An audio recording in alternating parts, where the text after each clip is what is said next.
আমার নাম রামকৃষ্ণ। আমি ফিজিওথেরাপি ছাত্র। আমার প্রশ্ন হলো, আল্লাহর আদম হাওয়াকে সৃষ্টি করার কি প্রয়োজন ছিল, অথবা এই বিশ্বজগৎ এগুলো সৃষ্টি করে কি উপকার পাবেন? আমার দ্বিতীয় প্রশ্ন হলো, সবকিছুই কেউ সৃষ্টি করেছে, তাহলে ঈশ্বর তাকেও অবশ্যই কেউ সৃষ্টি করেছে। আল্লাহ শব্দটার অর্থ কি?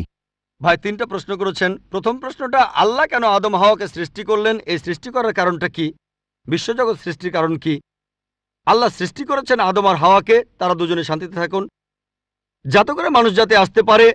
তারা আমাদের সবার পূর্বপুরুষ।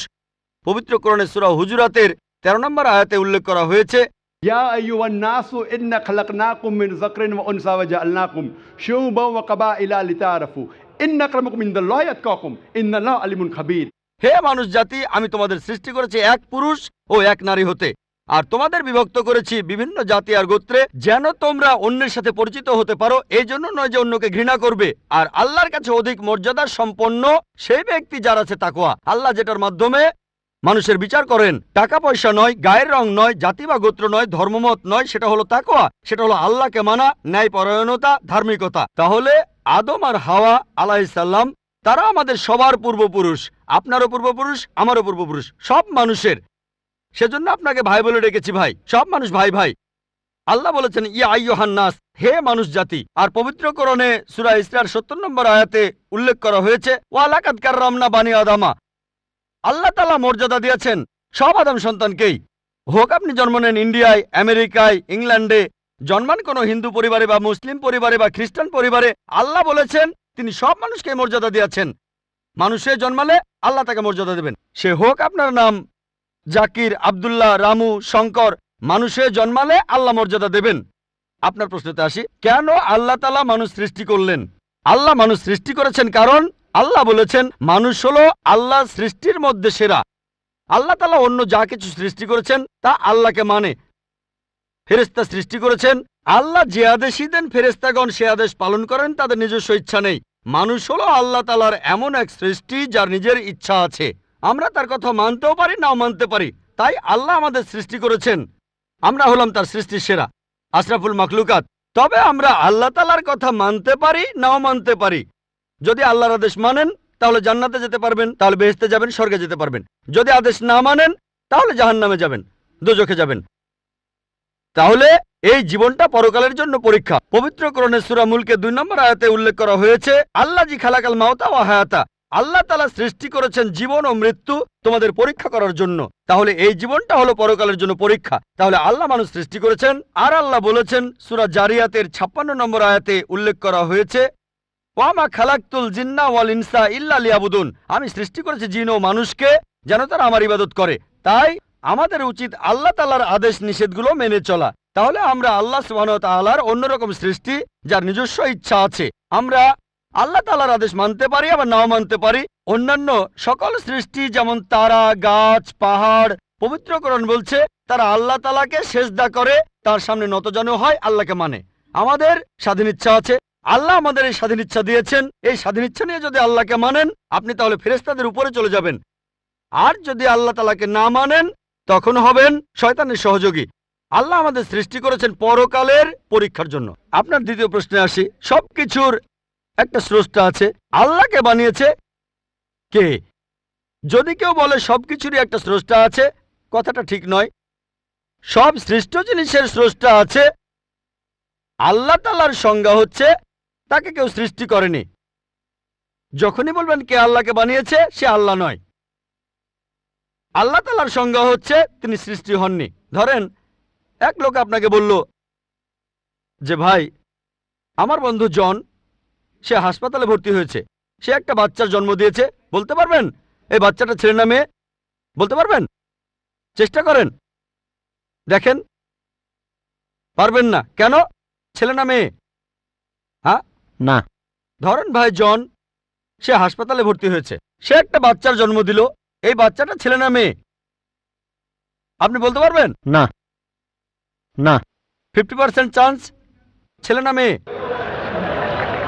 লোকজন সবাই হাসছে কেন? বলতে পারবেন? পারবেন না কেন? যে উত্তরই বলেন সেটা কি ঠিক হবে? চেষ্টা করে দেখেন, যে বাচ্চাটা জন্মালো সে কি ছেলে না মেয়ে? চেষ্টা করেন। মেয়ে। মেয়ে। ভাই, পুরুষ লোক কি বাচ্চার জন্ম দিতে পারে?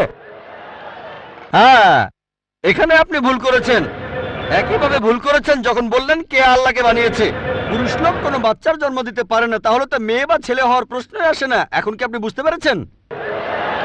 হ্যাঁ, বুঝতে পেরেছেন, এই তো ভালো। পুরুষ লোক কোনো বাচ্চার জন্ম দিতে পারে না, তাহলে তো ছেলে বা মেয়ে হওয়ার কোনো প্রশ্নই আসে না। যখন প্রশ্ন করলেন কে আল্লাহকে সৃষ্টি করেছে, আল্লাহর সংজ্ঞা হচ্ছে, ঈশ্বরের সংজ্ঞা হচ্ছে তিনি সৃষ্টি হননি। যখনই বলবেন কে আল্লাহকে বানিয়েছে, সে আল্লাহ নয়। ওয়ালাম ইয়াকুল্লাহু কুফুয়ান আহাদ, তার সমতুল্য কেউ নেই। এবারে আপনার শেষ প্রশ্নটাতে আসে, আল্লাহ কে?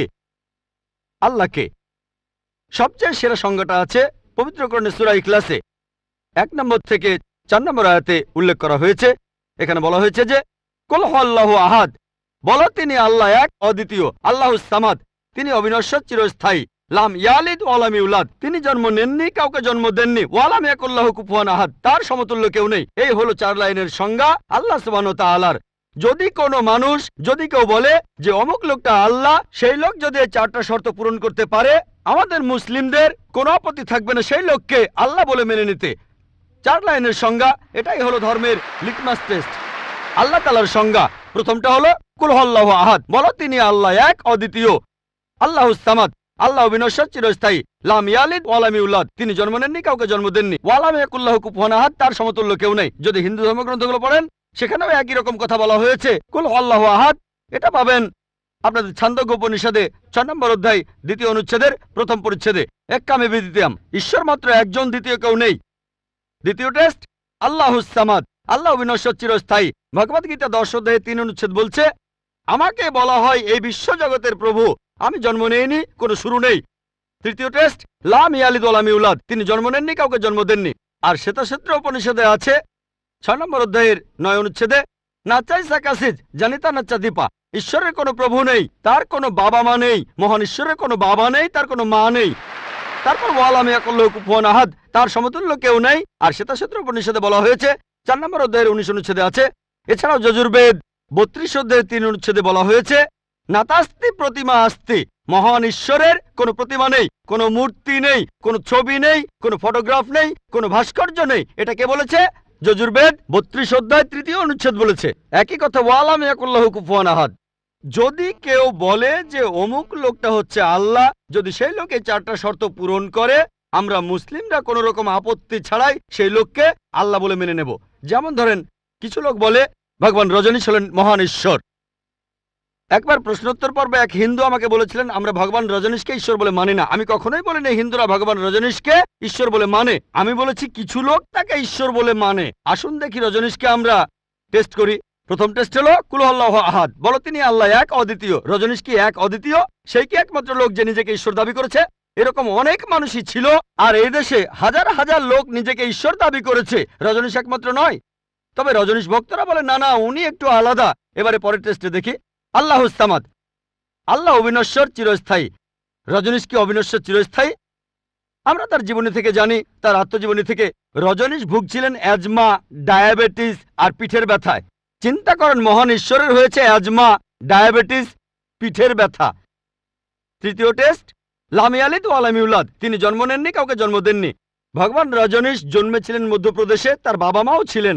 1981 সালে তিনি আমেরিকায় গেলেন, ইউএসএ। তখন হাজারো আমেরিকান তার ভক্ত হয়ে গেল।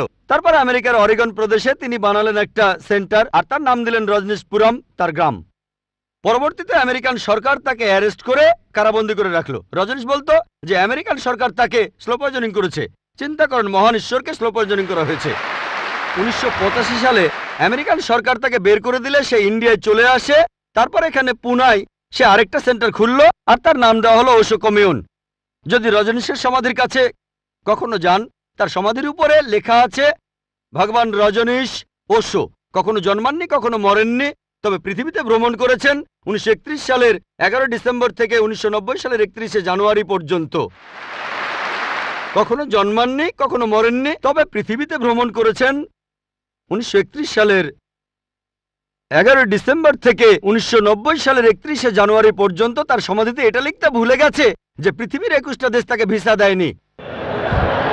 মহান ঈশ্বর আসলেন এই পৃথিবী ঘোরার জন্য, বিভিন্ন দেশে যাওয়ার জন্য তার নাকি ভিসাও লাগে। তখন গ্রিসের আর্কবিশপ বলেছিলেন, যদি রজনীশকে এই দেশ থেকে তাড়িয়ে না দেওয়া হয়, আগে তার ঘর পোড়াবো, তারপর ভক্তদের ঘর পোড়াবো। শেষ টেস্ট ওয়ালাম ইয়াকুল্লাহু কুফুয়ান আহাদ। পরীক্ষাটা এতই কঠিন যে একমাত্র আল্লাহ ছাড়া কেউই পাশ করবে না। যখনই আল্লাহর সাথে কারো তুলনা করবেন, সে আল্লাহ নয়। ওয়ালাম ইয়াকুল্লাহু কুফুয়ান আহাদ। এখন ভগবান রজনীশ অন্য অনেক মানুষের মতো মুখে দাড়ি ছিল, একটা নাক, দুটো চোখ, দুটো কান, দুটো হাত। যখন আল্লাহর সাথে পৃথিবীর কোনো কিছুর তুলনা করবেন, সে আল্লাহ নয়। ওয়ালাম ইয়াকুল্লাহু কুফুয়ান আহাদ। যদি কেউ বলে যে আল্লাহ তাআলা 1000 গুণ বেশি শক্তিশালী, আপনারা কি শোয়ার্জনেগারের নাম শুনেছেন? এই লোকের নাম কখনো শুনেছেন? কখনো শুনেছেন তার নাম? এই লোক একটা সময় ছিল মিস্টার ওয়ার্ল্ড, মিস্টার ইউনিভার্স, পৃথিবীর সবচেয়ে শক্তিশালী লোক, বিশ্বজগতের সবচেয়ে শক্তিশালী লোক। যখনই আল্লাহকে তুলনা করবেন কোনো কিছুর সাথে, হোক সেটা আর্নল্ড শোয়ার্জনেগার, হোক সেটা দারা সিং, হোক সেটা কিং কং, হোক সেটা 1000 গুণ বা লক্ষ গুণ, যখনই আল্লাহর সাথে পৃথিবীর কোনো কিছুর তুলনা করবেন, সে আল্লাহ নয়। ওয়ালাম ইয়াকুল্লাহু কুফুয়ান আহাদ। তার সমতুল্য কেউ নাই। তাহলে এই হলো 4 লাইনের সংজ্ঞা আল্লাহ সুবহানাহু ওয়া তাআলার পবিত্র কোরআনে আছে। আপনি যে ঈশ্বরের পূজা করছেন, ভাই, সেই ঈশ্বরকে সূরা ইখলাস দিয়ে টেস্ট করুন। যদি তিনি পাশ করেন, তাহলে সত্যিকারের ঈশ্বর, তা না হলে নকল ঈশ্বর।